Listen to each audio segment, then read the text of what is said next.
ಈಗ caller ready ಇದ್ದಾರೆ. ನಮಸ್ಕಾರ. ನಮಸ್ತೆ ಸರ್. ಸರ್ ತಮ್ಮ ಹೆಸರು? ರಮೇಶ್ ಅಂತ. ಎಲ್ಲಿಂದ ಕರೆ ಮಾಡಿದ್ದೀರಿ sir? Mandya sir, Mandya. Yes sir, ಹೇಳಿ ಸರ್, ನಿಮ್ಮ ಅಭಿಪ್ರಾಯ ಹೇಳಿ. ಸರ್, ಗ್ಯಾರಂಟಿ ಪರಿಷ್ಕರಣೆ ಆಗಲೇಬೇಕು ಸರ್. ಯಾಕೆಂದ್ರೆ ಇಲ್ಲಿ ಅರ್ಹರು ಕೂಡ ತಗೋತಾರೆ ಸರ್. ಈಗ ಅನ್ನಭಾಗ್ಯದಲ್ಲಿ ಎಲ್ಲರೂ ಮಾರ್ಕತಾ ಇದ್ದಾರೆ ಸರ್. ನಾವು ಪ್ರತ್ಯಕ್ಷವಾಗಿ ನೋಡ್ತಾ ಇದ್ದೀವಿ. ಅರ್ಹರಿಗೆ ಕೊಡ್ಲಿ, ಈ ಸಂಬಳ ತಗೋತಾ ಇರೋರಿಗೆ, ಟ್ಯಾಕ್ಸ್ ಕಟ್ತಾ ಇರೋರಿಗೆಲ್ಲ ಯಾಕೆ sir Annabhagya, current free, bus free ಇವೆಲ್ಲ ತೆಗಿಬೇಕು ಸರ್. ಇವು ಪಕ್ಕಾ ಪರಿಷ್ಕರಣೆ ಆಗ್ಲೇಬೇಕು. ಮತ್ತೆ ಈ ಫುಲ್ 100ಕ್ಕೆ 100 ಫ್ರೀ ಕೊಡೋದು ಬೇಡಿ ಸರ್. ಈಗ ಬಸ್ ಚಾರ್ಜ್ ಒಂದು 50% ಕಡಿಮೆ ಮಾಡಿ ಸರ್, ಮಹಿಳೆಯರಿಗೆ ಸಾಕು. ಮತ್ತೆ ಕರೆಂಟ್ ಚಾರ್ಜ್ ಅಷ್ಟೇ ಸರ್. ಈಗ 200 ಯೂನಿಟ್ ವರೆಗೆ 2 ರೂಪಾಯಿನಂಗೆ ಮಾಡಿ, ಯೂನಿಟ್ಗೆ 300 ಯೂನಿಟ್ಗೆ 3 ರೂಪಾಯಿ ಮಾಡಿ, ಈ ತರ ಮಾಡಿ ಸರ್. ಮತ್ತೆ ಈ ಯುವ ನಿಧಿ ಇದೆಯಲ್ಲ ಸರ್, ತಕ್ಷಣಕ್ಕೆ ನಿಲ್ಲಿಸಿ ಸರ್, ದಯಮಾಡಿ ಅದನ್ನ ಕೊಡುವ ಬದಲು ವರ್ಷಕ್ಕೆ ಒಂದೊಂದು, ಈಗ 4 ಲಕ್ಷ ಹುದ್ದೆ ಖಾಲಿ ಇದಾವೆ ಸರ್ ನಮ್ಮ ಕರ್ನಾಟಕ ರಾಜ್ಯದಲ್ಲಿ. ಗೌರ್ಮೆಂಟು, ನಿಗಮ, ಮಂಡಳಿ ಸೇರಿದ್ರೆ ಟೋಟಲ್ 4 ಲಕ್ಷ ಇದಾವೆ. ಅದನ್ನ ತಮ್ಮ ಟಿವಿನಲ್ಲೇ ಅಂಕಿಅಂಶ ಕೊಟ್ಟಿದ್ರಿ. ಆ ತರ ಇವರು ಈಗ 2 ವರ್ಷ ಇದೆ ಸರ್ ಡಿ ಕೆ ಶಿವಕುಮಾರ್ ಅವ್ರಿಗೆ. ಪ್ರತಿ 6 ತಿಂಗಳಿಗೆ 1 ಲಕ್ಷ ಫಿಲಪ್ ಮಾಡ್ಲಿ ಸರ್ ಅವರು. ಅದು ಶಾಶ್ವತ ಉದ್ಯೋಗ. ಈ ಕಾಂಗ್ರೆಸ್ಗೆ ಜನ ನೆನ್ಸ್ಕೊಳ್ತಾರೆ. ಈಗ ಸಾಕು, ಇಲ್ಲಿವರೆಗೆ ಫ್ರೀ ಕೊಟ್ಟಿರೋದು. ಯುವ ನಿಧಿ ತೆಗೀರಿ, ಅದ್ರ ಬದಲು ಪ್ರತಿ 6 ತಿಂಗಳಿಗೆ 1 ಲಕ್ಷ ನೋಟಿಫಿಕೇಶನ್ ಮಾಡಿ ಸರ್. ಜನ ಸಾಯ್ತಾ ಇದ್ದಾರೆ ಉದ್ಯೋಗ ಇಲ್ದೇನೆ. ಈಗ ನೋಡಿ, 3ನೇ ತಾರೀಕು ಪದವೀಧರರು ಮತ್ತೆ ಸ್ಟ್ರೈಕ್ ಅನೌನ್ಸ್ ಮಾಡಿದ್ದಾರೆ. ಒಟ್ನಲ್ಲಿ ಗ್ಯಾರಂಟಿ ಪರಿಷ್ಕರಣೆ ಆಗಬೇಕು ಅಂತ ಹೇಳ್ತಿದ್ದೀರಿ. ಫೈನ್ ಸರ್, ಥ್ಯಾಂಕ್ ಯು ಕರೆ ಮಾಡಿ ನಿಮ್ಮ ಅಭಿಪ್ರಾಯ ತಿಳಿಸಿದ್ದಕ್ಕೆ. ಮಂಜುಳಾ ಅನ್ನೋರು ಕರೆ ಮಾಡಿದ್ದಾರೆ. ಮಂಜುಳಾ ಅವರೇ ನಮಸ್ತೆ. ನಮಸ್ತೆ ಸರ್. ನಮಸ್ತೆ ಅಮ್ಮ, ತಾವು ಮೈಸೂರಿಂದ ಕರೆ ಮಾಡ್ತಾ ಇದ್ದೀರಿ. ಈ ಗ್ಯಾರಂಟಿ ಯೋಜನೆಗಳನ್ನ ಪರಿಷ್ಕರಣೆಯ ಬಗ್ಗೆ ಈಗ ಚರ್ಚೆ ಆಗ್ತಾ ಇದೆ. ಡಿ ಕೆ ಶಿವಕುಮಾರ್ ಅವರು ಇದನ್ನ ಹೇಗೆ ನಿರ್ವಹಿಸಬಹುದು, ನಿಭಾಯಿಸ್ತಾರೆ ಅಂತ ತಮಗನ್ಸುತ್ತೆ? ಸರ್, ಖಂಡಿತ ನಿರ್ವಹಿಸ್ತಾರೆ. ಆದ್ರೆ ನಾವು ಜನಗಳು ಅರ್ಥ ಮಾಡ್ಕೋಬೇಕು. ಒಂದು ಮನೆಯಲ್ಲಿ ಅತ್ತೆ ಸೊಸೆ ಇಬ್ರು ತಗೋತಾವ್ರೆ, ನಮ್ ಕಂಡಂಗೆ ಒಂದ್ ಸ್ವಲ್ಪ ದಿನ ಗೊತ್ತು ನನಗೋದು. ಯಾಕೆಂದ್ರೆ ಅದನ್ನ ದಯವಿಟ್ಟು ಜನಗಳು ಇದನ್ನ ಅರ್ಥ ಮಾಡ್ಕೊಂಡು, ಒಂದು ಮನೇಲಿ ಒಬ್ರು ಮಹಿಳೆಯರಿಗೆ ಮಾತ್ರ ಅವರು ಪರಿಶೀಲನೆ ಮಾಡ್ಕೊಡ್ಬೇಕು. ಅವ್ರು ಹೇಳ್ತಿದ್ರಲ್ಲ ಅರ್ಥ ಇದೆ. ಸರ್ಕಾರ ಮುಂದೆ ತೊಂದ್ರೆ ಆದ್ರೂ ನಾವೇ ಅನ್ಭವಿಸ್ಬೇಕು, ಜನನೇ ಅನ್ಭವಿಸ್ಬೇಕಲ್ವಾ. ಹಂಗಾಗಿ ಇಲ್ಲ, ಹಿರೀಕರಿಗೆ ಅವ್ರಿಗೆ ಏನಿಕಾರು ಅವ್ರಿಗೆ ಮೆಡಿಸಿನ್ಗೂ ಹೋಯ್ತಿದ್ರೆ ಸೊಸೆ ಬಿಟ್ಕೊಡ್ಬೇಕು. ಇಲ್ಲ ಸೊಸೆ ಮನೆ ಜವಾಬ್ದಾರಿ ಓದ್ಕೊತಾರೆ, ಅತ್ತೆ ಬಿಟ್ಕೊಡ್ಬೇಕು. ಹಂಗಾಗಿ ಒಬ್ರು ಕೊಟ್ರೇನೆ ಓಕೆ. ಅದು ನಮಗೂ ಖುಷಿ ಇದೆ. ಹೌದು, ಯಾಕಂದ್ರೆ ಸರ್ಕಾರ ಅಂತೆಲ್ಲ ಸರ್ಕಾರ ಮೇಲೆ ಎಕರೆ ನಾಳೆ ಬೆಳೆದೇ ನಮ್ಮ ತಲೆ ಮೇಲೆ ಅಲ್ವಾ. ಹಾಗಾದ್ರೆ ಗ್ಯಾರಂಟಿ ಯೋಜನೆಗಳ ಪರಿಷ್ಕರಣೆ ಸೂಕ್ತವಾದುದು ಅಂತ ಹೇಳ್ತೀರಿ ತಾವು? ಹೌದು, ಆಗ್ಬೇಕು. ಕರೆಕ್ಟ್. ಥ್ಯಾಂಕ್ ಯು ನಮ್ಮ ಜೊತೆಲಿ ತಾವು ಮಾತಾಡಿದ್ದಕ್ಕೆ ಮಂಜುಳಾ ಅವರೇ. ರೈಟ್, ಬೆಳಗಾವಿಯಿಂದ ರಾಜ್ ಭಕ್ಷಿ ಅಂತ ಕರೆ ಮಾಡಿದ್ದಾರೆ. ನಮಸ್ಕಾರ ರಾಜ್ ಭಕ್ಷಿ ಅವರೇ, ಏನ್ ಹೇಳಕ್ ಬಯಸ್ತೀರಿ? ಗ್ಯಾರಂಟಿ ಯೋಜನೆಗಳ ಪರಿಷ್ಕರಣೆನ ಇವ್ರು ಮಾಡ್ತಾರ? ಯಾವ ತರ ಮಾಡ್ತಾರೆ? ಮಾಡಿದ್ರೆ ಸವಾಲು ಏನೇನಿದೆ, ಏನ್ ಹೇಳಕ್ ಬಯಸ್ತೀರಿ?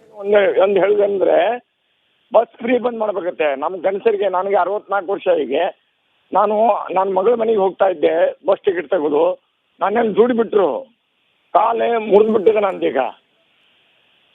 ಓಕೆ, ಈ ತರ ಆಗ್ತದೆ. ಬಸ್ ಫ್ರೀ ಬಂದ್ ಮಾಡ್ರಿ. ಈಗ ನೋಡ್ರಿ, ಇಲ್ಲಿ ನಮ್ ಕಸ್ಬಾಗ ಜನ ಸಿದ್ದಾವಣ ಮಠಕ್ಕೆ ಹೋಗ್ತದ, ಗಾಯತ್ರಿ ತಪ್ಪಂಗ್ ಹೋಗ್ತದ, ಡ್ರೈವರ್ ಸಂಡೇ ಹೋಗ್ತಾರ. ಆ ಮನೆಯಲ್ಲಿ ಅವ್ರ ಗಂಡ್ ಮಕ್ಳು ಸೇವೆ ಕುಡಿದು ಮನೆಯಲ್ಲಿ ಬಿದ್ದ್ಬಿಡ್ತಾರ. ಓಕೆ, ಬಸ್ ಫ್ರೀ ಒಂದು ಬಂದ್ ಮಾಡ್ಬೇಕ ನನಗೆ. ಮುಖ್ಯದ್ದು ನನಗೆ ನಡೆದದ. ಯಾಕಂದ್ರೆ ಜನರಿಗೆ ಇಷ್ಟು ತೊಂದರೆ ಆಗ್ತಾ ಇದೆ, ಬಹಳ ತೊಂದರೆ ಆಗ್ತಾ ಇದೆ. ಆಟೋ ರಿಕ್ಷಾ ಟೆಂಪೋರಿಗೆ ತೊಂದರೆ, ಅನಾನುಕೂಲ ಆಗ್ತಾ ಇದೆ. ಬಸ್ ಫ್ರೀ ಬಂದ್ ಮಾಡ್ಬೇಕಷ್ಟೇ ನನಗೆ. ರೈಟ್, ಥ್ಯಾಂಕ್ ಯು ರಾಜ್ ಭಕ್ಷಿ ಅವರೇ. ಚಾಮರಾಜನಗರದಿಂದ ಬಸವಶೆಟ್ಟಿ ಅನ್ನೋರು ಕಾಲ್ ಮಾಡಿದ್ದಾರೆ. ಬಸವಶೆಟ್ಟಿ ಅವರೇ ನಮಸ್ಕಾರ. ನಮಸ್ಕಾರ. ಗ್ಯಾರಂಟಿ ಯೋಜನೆಗಳನ್ನ ಪರಿಷ್ಕರಣೆ ಮಾಡೋ ವಿಚಾರದ ಬಗ್ಗೆ ತಮ್ಮ ಅಭಿಪ್ರಾಯ ಏನ್ ಸರ್? ಪರಿಷ್ಕರಣೆ ಮಾಡ್ಬೇಕು ಸರ್. ಈಗ ಗೃಹಲಕ್ಷ್ಮಿ ಒಂದು ಮನೇಲಿ ಇಬ್ರು ಜನ ತಗೋತಾ ಇದಾರೆ. ಹಂಗೆ ಗೃಹಜ್ಯೋತಿನೂ ಪರಿಷ್ಕರಣೆ ಮಾಡ್ಬೇಕು. ಮತ್ತೆ ಗೃಹಶಕ್ತಿ ಅದನ್ನು ವಿದ್ಯಾರ್ಥಿಗಳಿಗೆ ಮತ್ತು ವಯಸ್ಸಾದವ್ರಿಗೆ ಮಾಡ್ಬೇಕು ಸರ್ ಅಂತ ನಮ್ಮ ಅನಿಸಿಕೆ. ಓಕೆ ಸರ್, ಥ್ಯಾಂಕ್ ಯು ನಿಮ್ಮ ಅನಿಸಿಕೆನ ನಮ್ಮ ಜೊತೆಲಿ ಹಂಚ್ಕೊಂಡಿದ್ದಕ್ಕೆ. ನೋಡಿ, ನೂರಾರು ಸವಾಲುಗಳಿದ್ದಾವೆ. ಇದರ ನಡುವೆ ಡಿ ಕೆ ಶಿವಕುಮಾರ್ ಅವರು ಗ್ಯಾರಂಟಿ ಯೋಜನೆಗಳನ್ನು ಪರಿಷ್ಕರಣೆ ಮಾಡುವಂಥ ತೀರ್ಮಾನವನ್ನು ಮಾಡಿದ್ದಾರೆ. ಇದನ್ನು ಸುಸೂತ್ರವಾಗಿ ಸಮರ್ಥವಾಗಿ ನಿಭಾಯಿಸ್ತಾರ ಅನ್ನೋದು ಇವತ್ತಿನ ನಮ್ಮ ವಿಚಾರ. ನಿಮ್ಮ ಅಭಿಪ್ರಾಯಕ್ಕೆ ಮುಕ್ತ ವೇದಿಕೆ ಇದೆ, ನೀವು ಕರೆ ಮಾಡ್ಬೋದು, ನಮ್ಮ ಜೊತೆಯಲ್ಲಿ ನಿಮ್ಮ ಅಭಿಪ್ರಾಯನ ಹಂಚ್ಕೊಳ್ಬೋದು. ಸುಮಾರು ವಾರ್ಷಿಕವಾಗಿ ಗ್ಯಾರಂಟಿ ಯೋಜನೆಗಳಿಗೆ 50 ರಿಂದ 60 ಸಾವಿರ ಕೋಟಿ ರೂಪಾಯಿ ಖರ್ಚಾಗುತ್ತೆ. ನರಸಿಂಹಮೂರ್ತಿ ಅಂತ ನೆಕ್ಸ್ಟ್ ಕಾಲರ್ ರೆಡಿ ಇದ್ದಾರೆ. ಸರ್ ನಮಸ್ಕಾರ. ಸರ್ ನಮಸ್ತೆ ಸರ್. ಎಸ್ ಸರ್, ತಮ್ಮ ಅಭಿಪ್ರಾಯ ಏನು ಸರ್? ಗ್ಯಾರಂಟಿ ಪರಿಷ್ಕರಣೆ ಆಗಬೇಕಾ, ಹೇಗೆ? ಸರ್ ಗ್ಯಾರಂಟಿ ಪ್ರಶ್ನೆ ಅದು ಸಹಜವಾಗಿ ಇರಲಿ, ಆದ್ರೆ ಮುಖ್ಯವಾಗಿ ಗ್ರಾಮ ಪಂಚಾಯತಿ ಎಲೆಕ್ಷನ್ ಮತ್ತೆ ಜಿಲ್ಲಾ ಪಂಚಾಯತಿ ಎಲೆಕ್ಷನ್ ಎಲ್ಲ ನಿಂತೋಗ್ಬಿಟ್ಟಿದೆ. ಅದ್ರ ಬಗ್ಗೆ ಸರ್ಕಾರ ಗಮನ ಕೊಡುತ್ತಾ sir? Fine sir, thank you ಕರೆ ಮಾಡಿದ್ದಕ್ಕೆ. ಸೋಮನಾಥ್ ಅನ್ನೋರು ಕಾಲ್ ಮಾಡಿದ್ದಾರೆ. ಸೋಮನಾಥ್ ಅವರೇ ನಮಸ್ಕಾರ. ನಮಸ್ಕಾರ ಸರ್. ನಮಸ್ಕಾರ. ತಾವು ಎಲ್ಲಿಂದ ಕಾಲ್ ಮಾಡ್ತಿದ್ದೀರಿ ಸೋಮಣ್ಣವರೇ? ಸರ್ ರಾಯಚೂರಿಂದ ಸರ್. ರಾಯಚೂರಿಂದ. ಓಕೆ, ಹೇಳಿ, ಗ್ಯಾರಂಟಿ ಯೋಜನೆಗಳ ಪರಿಷ್ಕರಣೆ ಮಾಡೋದು ಎಷ್ಟು ಅಗತ್ಯ ಇದೆ ಈ ಸಂದರ್ಭಕ್ಕೆ ಅಂತ ತಮ್ಗನ್ಸುತ್ತೆ ಸರ್? ಸರ್ ತುಂಬಾ ಅಗತ್ಯ ಇದೆ. ನನಗನ್ಸೋ ಮಟ್ಟಿಗೆ ಈ ಪರಿಷ್ಕರಣೆ ಇವಾಗಲೇ ಆಗ್ಬೇಕಾಗಿತ್ತು. ಯಾಕಂದ್ರೆ ಸರ್ಕಾರದ ದುಡ್ಡು ತುಂಬಾ ದುರುಪಯೋಗ ಆಗಿದೆ ಆಲ್ರೆಡಿ. ಈಗ ನಾವ್ ಏನಂದ್ರೆ ಯಾವಾಗ ಗ್ಯಾರಂಟಿ ಯೋಜನೆಗಳನ್ನ ಇದು ಮಾಡಿದ್ವಲ್ಲ, ಹೌದು, ಒಂದು 2-3 ಹಂತದಲ್ಲಿ ಅವಾಗ ಪರಿಷ್ಕರಣೆ ಆಗ್ಬೇಕಿತ್ತು ಅಂತ ಅನಿಸ್ತದೆ. ಬಟ್ ಇವಾಗ ಆಗ್ತಾ ಇದೆ, ಒಳ್ಳೇದು. ಸ್ವಾಗತಿಸ್ತೀರಿ ತಾವು? ಸ್ವಾಗತಿಸ್ತೀವಿ ಸರ್.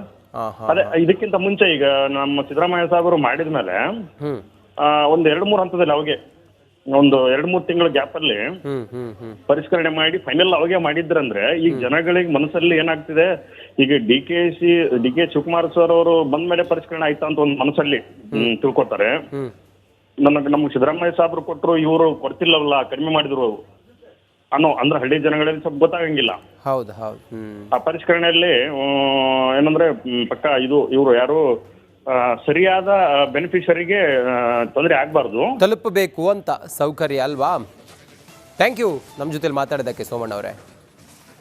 ರೈಟ್, ಧಾರವಾಡದಿಂದ ಶಿವಲಿಂಗಯ್ಯ ಅಂತ ಕರೆ ಮಾಡಿದ್ದಾರೆ. ನಮಸ್ಕಾರ ಶಿವಲಿಂಗಯ್ಯ ಅವರೇ, ಏನ್ ಹೇಳಕ್ ಬಯಸ್ತೀರಿ ಗ್ಯಾರಂಟಿ ಪರಿಷ್ಕರಣೆ ಕುರಿತಾಗಿ?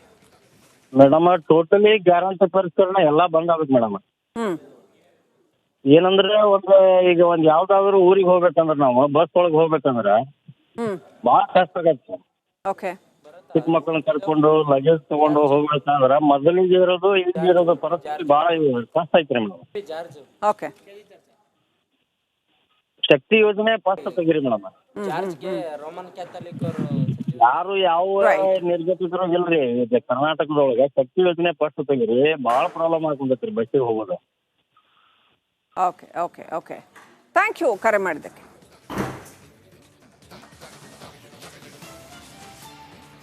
ಬೆಳಗಾವಿಯಿಂದ ವೀಣಾ ಅನ್ನೋರು ಕಾಲ್ ಮಾಡಿದ್ದಾರೆ. ವೀಣಾ ಅವರೇ ನಮಸ್ಕಾರ. ನಮಸ್ಕಾರ. ಹೇಳಿ ವೀಣಾ ಅವರೇ, ಗ್ಯಾರಂಟಿ ಯೋಜನೆಗಳ ಪರಿಷ್ಕರಣೆ ಆಗ್ಬೇಕು ಅಂತ ಹೇಳಿ ತಮಗನ್ಸುತ್ತಾ? 100% ಆಗ್ಲೇಬೇಕ್ರಿ. ಮೊದ್ಲೇ ಮತ್ತು ಗ್ಯಾರಂಟಿನೇ ಇರಬಾರ್ದು. ನನ್ನ ಲೆಕ್ಕದಲ್ಲಿ ಗ್ಯಾರಂಟಿನೇ ಬೇಡ ನಮಗೆ. ಯಾಕಂತಂದ್ರೆ ನಮ್ ಕಡೆ ನಮ್ದು ಕೃಷಿ ಪ್ರಧಾನ ಅದೇ ನಮ್ದು. ನಮ್ಮಲ್ಲಿ ಕೆಲಸಗಾರ ಸಿಗುವಲ್ರಿ ಯಾರು. ಅದ್ 2 ಸಾವಿರ ಕೊಟ್ಟು ನಮ್ಮಲ್ಲಿ ಕೆಲಸಗಾರ ಯಾರು ಸಿಗುವಲ್ರಿ. ನಮ್ಗೆ ಇಷ್ಟು ತ್ರಾಸ ಆಗಿದೆ ನಮ್ಮ ರೈತರಿಗೆಲ್ಲ ರೀ, ಭಾಳ ತ್ರಾಸ ಆಗಿದೆ ನಮಗೆಲ್ಲ. ಹೇಳ್ತೀನಿ 100% ಸಲ್ಲವರಿಗೆ ಸಲ್ಬೇಕದು. ಕರೆಕ್ಟ್. ಥ್ಯಾಂಕ್ ಯು ನಮ್ಮ ಜೊತೆಲಿ ಮಾತಾಡಿದ್ದಕ್ಕೆ ವೀಣಾ ಅವರೇ. ಗ್ಯಾರಂಟಿ ಯೋಜನೆಗಳು, ಗೃಹಲಕ್ಷ್ಮಿ ಯೋಜನೆ ಸುಮಾರು 28,000 ಕೋಟಿ ರೂಪಾಯಿ ಪ್ರತಿ ವರ್ಷಕ್ಕೆ ಬೇಕಾಗುವಂಥ ಹಣ ಈ ಯೋಜನೆಗೆ. ಆನಂತರ ನೀವು ಗಮನಿಸೋ ಹಾಗೆ ಗೃಹಜ್ಯೋತಿ ಯೋಜನೆಗೆ 10,000 ಕೋಟಿ ರೂಪಾಯಿ ಬೇಕಾಗುತ್ತೆ. ಆದರೆ GST ಪೇಯರ್ಸಿಗೂ ಕೂಡ ಇವರು ಉಚಿತವಾಗಿ ಕರೆಂಟ್ ಸಿಗ್ತಾ ಇದೆ ಅನ್ನೋದು, ಇದೆಲ್ಲ ಏನಿದೆ ಅರ್ಹರಿಗೆ ಇದನ್ನು ತಲುಪಿಸೋ ದೃಷ್ಟಿಯಿಂದ ಗ್ಯಾರಂಟಿ ಯೋಜನೆಗಳ ಪರಿಷ್ಕರಣೆಯ ಬಗ್ಗೆ ಇವತ್ತು ಚರ್ಚೆ ಆಗ್ತಾ ಇದೆ. ಇನ್ನು ಚಿಕ್ಕೋಡಿಯಿಂದ ಪ್ರವೀಣ್ ಅಂತ ಕರೆ ಮಾಡಿದ್ದಾರೆ. ನಮಸ್ಕಾರ ಪ್ರವೀಣ್ ಅವರೇ. ಸರ್ ನಮಸ್ಕಾರ ಸರ್. ಶಕ್ತಿ ಯೋಜನೆ ಅಡಿಯಲ್ಲಿ ಬಸ್ಸಲ್ಲಿ ಅರ್ಧ ಚಾರ್ಜ್ ಮಾಡ್ಬೋದು, ಮಹಾರಾಷ್ಟ್ರ ಮಾದರಿಯಲ್ಲಿ ಮಾಡ್ಬೋದು ಸರ್. ಮಹಾರಾಷ್ಟ್ರದಲ್ಲಿ ಸರ್ ಪ್ರತಿಯೊಂದು ಮಹಿಳೆಗೆ ಅರ್ಧ ಚಾರ್ಜ್ ಹೋಗ್ತಾರೆ, ಪುರುಷರಿಗೆ ಫುಲ್ ಚಾರ್ಜ್ ಹೋಗ್ತಾ ಇದಾರೆ. ಆ ತರ ಮಾಡಿದ್ರೆ ಒಳ್ಳೆ ಒಂದು ಇದು ಅಭಿಪ್ರಾಯ ಅಂತ ನಿಮ್ದು. ಫೈನ್ ಥ್ಯಾಂಕ್ ಯು ಪ್ರವೀಣ್ ಅವರೇ ಕರೆ ಮಾಡಿದ್ದಕ್ಕೆ. ಮೋಹನ್ ಅನ್ನೋರು ಮೈಸೂರಿಂದ. ಮೋಹನ್ ಅವರೇ ನಮಸ್ಕಾರ. ಸರ್ ನಮಸ್ತೆ. ಹೇಳಿ ಮೋಹನ್ ಅವರೇ, ಕಾರ್ಯಕ್ರಮ ನೋಡ್ತಾ ಇದ್ರೆ ವಿಚಾರ ತಮಗೆ ತಿಳಿದಿರುತ್ತೆ. ಇವತ್ತು ನಾವು ಏನು ನಿಮ್ಮ ಬಳಿಯಲ್ಲಿ ಕೇಳ್ತಾ ಇದೀವಿ ಅಂತ ಹೇಳಿ. ಸರ್ ಅದು ತುಂಬಾ ಬಡವರಿಗೆ ಹೆಲ್ಪ್ ಆಗ್ತಾ ಇದೆ. ತುಂಬಾ ಒಳ್ಳೇದಾಗ್ತಾ ಇದೆ, ಬಡವರಿಗೆ ತುಂಬಾ ಸೇವ್ ಆಗ್ತಾ ಇದೆ. ಅದು ನಮ್ಗೆಲ್ಲರೂ ಹೆಲ್ಪ್ ಆಗ್ತಾ ಬಸ್ ಸ್ವಲ್ಪ ಅದು ಲಿಮಿಟ್ ಮಾಡಿದ್ರೆ ಸಾಕು ನಮ್ಗೆ. ಆ ಯೋಜನೆಯಿಂದ ತುಂಬಾ ಬಡವರಿಗೆ ತುಂಬಾ ಅನುಕೂಲ ಆಗ್ತಾ ಇದೆ. ಹಾ ಸರ್, ಹಾ. ತುಂಬಾ ಒಂದ್ 4,000-5,000 ಪ್ರತಿ ತಿಂಗಳು ಉಳಿಯುತ್ತಾ ಇದೆ. ಏನೋ ಹೊಟ್ಟೆ ತುಂಬಿದವ್ರು ಹೇಳ್ಬೋದು ಇದು ತುಂಬಾ ಪರಿಷ್ಕರಣೆ ಮಾಡ್ಬೇಕು ಅಂತ, ಬಟ್ ಬಡವರಿಗಂತೂ ತುಂಬಾ ಹೆಲ್ಪ್ ಆಗ್ತದೆ. ಹೌದು, ಬಡವರಿಗೆ ಅನುಕೂಲ ಆಗಬೇಕು, ಇನ್ನಷ್ಟು ಅನುಕೂಲ ಆಗ್ಬೇಕು ಅನ್ನೋದು. ಯಾಕಂತ ಹೇಳಿದ್ರೆ ನೋಡಿ, ಗೃಹಲಕ್ಷ್ಮಿ ಯೋಜನೆಯ ಸುಮಾರು 2,30,000 ಮಹಿಳೆಯರ ಮೃತಪಟ್ಟಿದ್ದಾರೆ, ಆದ್ರೆ ಅವರ ಅಕೌಂಟಿಗೆ ಹಣ ಜಮಾ ಆಗ್ತಾ ಇದೆ. ಆದ್ರೆ ಇಷ್ಟು ದೊಡ್ಡ ಮೊತ್ತದ ಹಣವನ್ನ ಸರ್ಕಾರಕ್ಕೆ ಹೊಂದಿಸೋದು ಕೂಡ ಬಹಳ ಕಷ್ಟ ಆಗ್ತದೆ. ಡಿ ಕೆ ಶಿವಕುಮಾರ್ ಹೇಳ್ತಾ ಇದ್ರು 100 ಕೋಟಿ ರೂಪಾಯಿ ನಮಗಿಲ್ಲಿ ದುಂದು ವೆಚ್ಚ ಆಗ್ತಾ ಇದೆ ಅನ್ನೋಂಥದ್ದು. ಹೀಗಾಗಿ ಸ್ವಲ್ಪ ಪರಿಷ್ಕರಣೆ ಆದ್ರೆ ಇನ್ನೂ ಹೆಚ್ಚು ಮಹಿಳೆಯರಿಗೆ ಅದು ತಲುಪುತ್ತಲ್ಲ ಅಂತ. ಅದ ಪರಿಷ್ಕರಣೆ ಮಾಡಿ ಸರ್, ಬಟ್ ಬಡವರಿಗೆ ತೊಂದರೆ ಆಗೋ ರೀತಿಯಲ್ಲಿ ಮಾಡಬಾರ್ದು ಸರ್. ಎಸ್ ಸರ್, ಖಂಡಿತ. ಥ್ಯಾಂಕ್ ಯು ನಮ್ಮ ಜೊತೆಲಿ ಮಾತಾಡಿದ್ದಕ್ಕೆ ಮೋಹನ್ ಅವರೇ. ಬೆಂಗಳೂರಿನಿಂದ ಶ್ರೀಮಂತ ರಾವ್ ಅಂತ ಕರೆ ಮಾಡಿದ್ದಾರೆ. ನಮಸ್ಕಾರ ಶ್ರೀಮಂತ ರಾವ್ ಅವರೇ, ಏನ್ ಹೇಳಕ್ ಬಯಸ್ತೀರಿ ಪರಿಷ್ಕರಣೆ ಕುರಿತಾಗಿ, ಗ್ಯಾರಂಟಿ ಯೋಜನೆಗಳ ಪರಿಷ್ಕರಣೆ? ಮೇಡಮ್, ಈ ಗ್ಯಾರಂಟಿ ಯೋಜನೆ ಏನಾದ್ರು ಇವ್ರ ಕೈ ಹಾಕಿದ್ರೆ 3 ದಿವಸಕ್ಕೆ ಗೌರ್ಮೆಂಟ್ ಬಿದ್ದೋಗುತ್ತೆ. ಓಕೆ. ಯಾಕಂದ್ರೆ ಇವ್ರಿಗೆ ಎಲ್ಲಾರು ಓಟ್ ಬೇಕು ಅಂತ ಅವಾಗ ಅನೌನ್ಸ್ ಮಾಡಿದ್ರು, ಓಟ್ ತಗೊಂಡ್ರು. ಓಕೆ. ಇವಾಗ ಇವ್ರು ಕಾಂಗ್ರೆಸ್ನವ್ರಿಗೆ ಅವ್ರು ಮಾತ್ರ ಹಂಚಿದ್ರೆ ಖಂಡಿತ ಈ ಗೌರ್ಮೆಂಟ್ ಬಿದ್ದೋಗುತ್ತೆ ಮೇಡಮ್. ಓಕೆ. ಸೊ ಕೈ ಹಾಕ್ತಾರೆ ಅನ್ಸುತ್ತಾ, ಕೈ ಹಾಕಲ್ಲ ಅನ್ಸುತ್ತಾ? ಕೈ ಹಾಕಿದರೆ ಖಂಡಿತ ಬಿದ್ದೋಗುತ್ತೆ. ಓಕೆ, ನೋಡೋಣ ಡಿ ಕೆ ಶಿವಕುಮಾರ್ ಅವರು ಆ ಸವಾಲ್ನ ಹೆಂಗೆ ಫೇಸ್ ಮಾಡ್ತಾರೆ ಅಂತ. ಥ್ಯಾಂಕ್ ಯು ಶ್ರೀಮಂತ ರಾವ್ ಅವರೇ ಕರೆ ಮಾಡಿದ್ದಕ್ಕೆ. ರೈಟ್, ಗ್ಯಾರಂಟಿ ಯೋಜನೆಗಳ ಪರಿಷ್ಕರಣೆಗೆ ಸರ್ಕಾರ ಕೈ ಹಾಕಿದ್ರೆ ಅದು ಹುಲಿ ಸವಾರಿ ಇದ್ದಂಗೆ ಬಿದೋಗುತ್ತೆ ಗೌರ್ಮೆಂಟ್ ಅಂತ ಕೆಲವರು ಹೇಳ್ತಾ ಇದ್ರು. ಇನ್ನು ಕೆಲವರು ಇಲ್ಲ ಪರಿಷ್ಕರಣೆ ಆಗಬೇಕು, ಅದು ಸರಿಯಾಗಿ ಯಾರಿಗೆ ಸಲ್ಲಬೇಕೋ ಅವ್ರಿಗೆ ಸಲ್ಲಬೇಕು ಅನ್ನುವಂಥದ್ದು ಒಂದಷ್ಟು ಮಂದಿ ಅಭಿಪ್ರಾಯ. ಹಾಗೆಯೇ ಪರಿಷ್ಕರಣೆ ಮಾಡಿದ್ರು ಬಿಟ್ಟರು ಅದು ಜಸ್ಟ್ ಜನಪ್ರಿಯ ಯೋಜನೆ, ಅಭಿವೃದ್ಧಿಗೆ ಹೋಗಬೇಕಾಗಿರೋ ಹಣ ಅಲ್ಲಿ ಪೋಲ್ ಆಗ್ತಾ ಇದೆ ಅಂತ ಕೆಲವರ ಅಭಿಪ್ರಾಯ. ಹೀಗೆ ಜನಾಭಿಪ್ರಾಯ ವಿವಿಧ ರೀತಿಯಲ್ಲಿ ಕೇಳಿ ಬರ್ತಾ ಇದೆ. ಡಿ ಕೆ ಶಿವಕುಮಾರ್ ಅವರಿಗಿರ್ತಕ್ಕಂಥ ಮೊದಲ ಸವಾಲು ಅಂತಂದ್ರೆ ಈ ಗ್ಯಾರಂಟಿ ಯೋಜನೆಗಳಲ್ಲಿ ಹಣ ಏನು ಆರ್ಥಿಕ ಸಮತೋಲನ ಕಾಯ್ದುಕೊಳ್ಬೇಕಾಗಿದೆ, ಅದನ್ನು ಹೆಂಗೆ ಮಾಡ್ತಾರೆ ಅಂತ.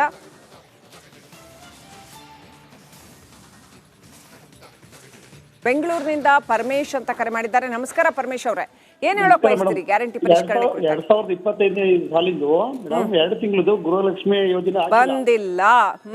ಅದನ್ನ ಸದನಕ್ಕೂ ತಪ್ಪು ಮಾಹಿತಿ ಕೊಟ್ಟಿದ್ದಾರೆ ಮೇಡಮ್. ಅವ್ರನ್ನ ಈ ಸಲ ಸಚಿವ ಸಂಪುಟಕ್ಕೆ ಸೇರ್ಸ್ಕೋಬಾರ್ದು, ಮತ್ತೆ ಅದು ಯಾವಾಗ ಅಂತಾರೆ ಕರ್ನಾಟಕ ಜನತೆಗೆ ಕ್ಲಿಯರೆನ್ಸ್ ಕೊಡ್ಬೇಕು ಮೇಡಮ್. ಅದು ಹತ್ತತ್ರ 5,000 ಕೋಟಿ.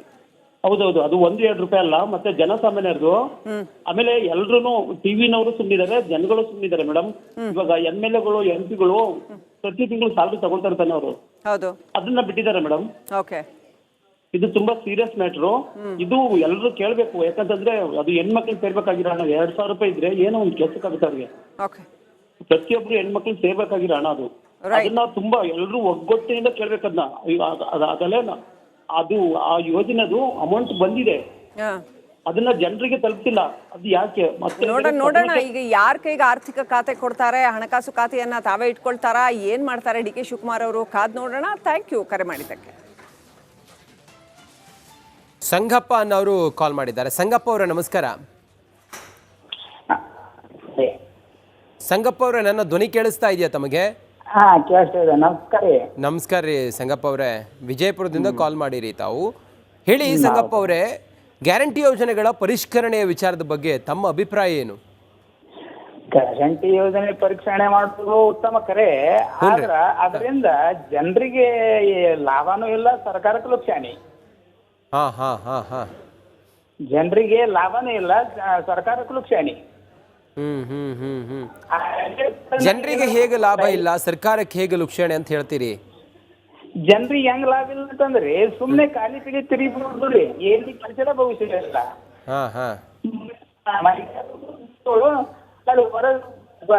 ಬೇಯಿಸ್ಕೊಳ್ಳೋದು ಜನರಿಗೆ ಅನುಕೂಲ ಆಗತ್ತಿಲ್ಲ ಅಂತೀರಿ? ಅದೇ ದಿನ ಯಾವ್ದಾರು ಒಂದು ರೈತರಿಗೆ ಹಾಕಿದ್ರ ರೈತ ನೆನಸ್ತಾನ. ಆತ್ ಬಿಡ್ರಿ, ನಿಮ್ ವಾಯ್ಸ್ ಬಹಳ ಕಟ್ಟ ಕೇಳ್ಸಕತ್ತೈತ್ರಿ. Thank you. ಯಾದಗಿರಿಯಿಂದ ಎಂಕನಗೌಡರು ಕರೆ ಮಾಡಿದ್ದಾರೆ. ಎಂಕನಗೌಡ್ರೆ ನಮಸ್ಕಾರ. ನಮಸ್ಕಾರ ಸರ್. ನಮಸ್ಕಾರ ಗೌಡ್ರ, ಏನಂತೀರಿ ಸರ್? ಅದು ಏನು 2,000 ರೂಪಾಯಿ ಅದಾವ್ರಿ, ನೌಕರಿಯರಿಗೆ ದೊಡ್ಡ ಶ್ರೀಮಂತರಿಗೂ ಕೊಡ್ತಾರೆ, ಮತ್ತೆ ಅದು ತಪ್ಪಲ್ಲ ಅದಕ್ಕೆ ಅವ್ರಿಗೆಲ್ಲ ಕಟ್ ಮಾಡ್ಬೇಕ್ರಿ ಮಾಡೋದು. ಬಡವ್ರಿಗೆ ಕೊಡ್ಬೇಕು. ಆದ್ರೆ ಏನಪ್ಪ ಅಂತಂದ್ರೆ ಇವು ಏನು ಶಕ್ತಿ ಯೋಜನೆ ಅದಲ್ರಿ, ಒಂದು 100 ಕಿಲೋಮೀಟರ್ ಕೊಡ್ಬೇಕು ಇಡೀ ಕರ್ನಾಟಕ ಅಂದಾಗ. ಮತ್ತೆ ಅವ್ರು ಸುಮ್ಮನೆ ಖಾಲಿ ತಿರ್ಗಾಡಕ್ಕೆ ಹೌದಲ್ರಿ ಸರ್. 100 ಕಿಲೋಮೀಟರ್ ಅಂದ್ರೆ ಅಲ್ಲೇ ಹೋಗಿ ಬರೋದ್ರಿ ತಮ್ಮ ಜಿಲ್ಲಾಕ್ಕ ತಮ್ಮ ತಾಲೂಕಕ್ಕೆ. ಈಗ ನೀವು ಗ್ಯಾರಂಟಿ ಬಂದ್ ಮಾಡಂತೀರೋ ಹೆಂಗ ಗೌಡ್ರ? ಅಲ್ರಿ ಇವೆಲ್ಲ ಬಂದ್ ಮಾಡ್ಬೇಕ್ರಿ, ಕರೆ ಅಂದ್ರೆ ಬಂದ್ ಆಗ್ಬೇಕ್ರಿ. ಇವು ಈ ಶಕ್ತಿ ಯೋಜನೆ ಏನಂದ್ರೆ 100 ಕಿಲೋಮೀಟರ್ ಕೊಡ್ಬೇಕ್ರಿ. ಅದು 100 ಕಿಲೋಮೀಟರ್ ಕೊಟ್ರೆ ಹೌದಲ್ರಿ ಸರ್.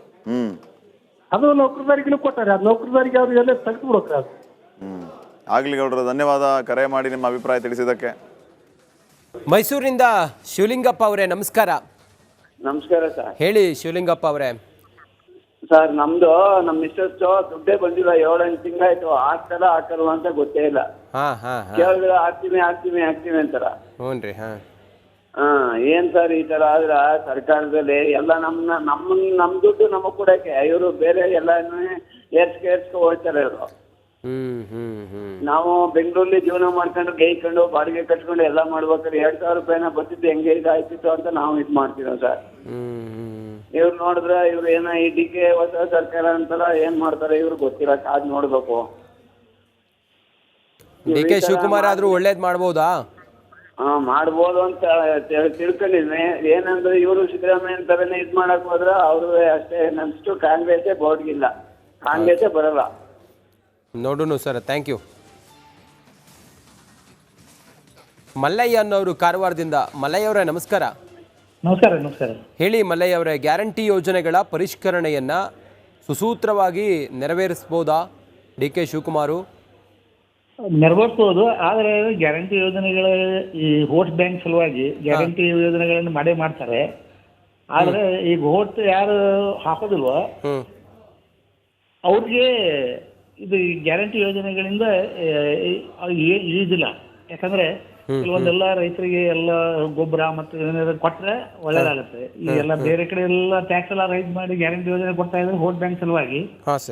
ವೋಟ್ ಹಾಕೋರಿಗೆ ಇದರಿಂದ ಅವರು ಕಡಿಮೆ ಮಾಡೋದೇ ಇಲ್ಲ.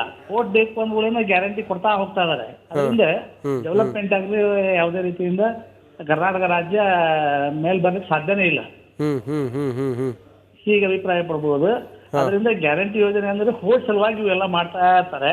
ವೋಟ್ ಮಾಡ್ತಾ ಇರೋದ್ರಿಂದ ಅದೇ ಗ್ಯಾರಂಟಿ ಒಳ್ಳೇದು, ಕರ್ನಾಟಕಕ್ಕೆ ಒಳ್ಳೇದು ಮಾಡಬೇಕು ಅಂತಂದ್ರೆ ಶಾಲೆ ಕಾಲೇಜುಗಳಿಗೆ ಬಡ ಮಕ್ಕಳಿಗೆ ಅವೆಲ್ಲ ಏನು ಬುಕ್ಗಳು ಶಾಲೆ ಉದ್ಧಾರ ಇಂಥವೆಲ್ಲ ಮಾಡಿದ್ರೆ ಅದರಿಂದ ರಾಜ್ಯ ಉದ್ಧಾರ ಆಗ್ತದೆ ಹೊರತು ಗ್ಯಾರಂಟಿ ಏನಂದ್ರೆ ವೋಟ್ ಸಲುವಾಗಿ ಮಾಡ್ತಾ ಇರುವಂತ ಸ್ಕೀಮ್ಗಳು ಇವು ಎಲ್ಲ ದೇಶವನ್ನು ಬರ್ಬಾದ್ ಮಾಡುವಂತ ಯೋಜನೆ ಅಂತ ಹೇಳ್ಬೋದು.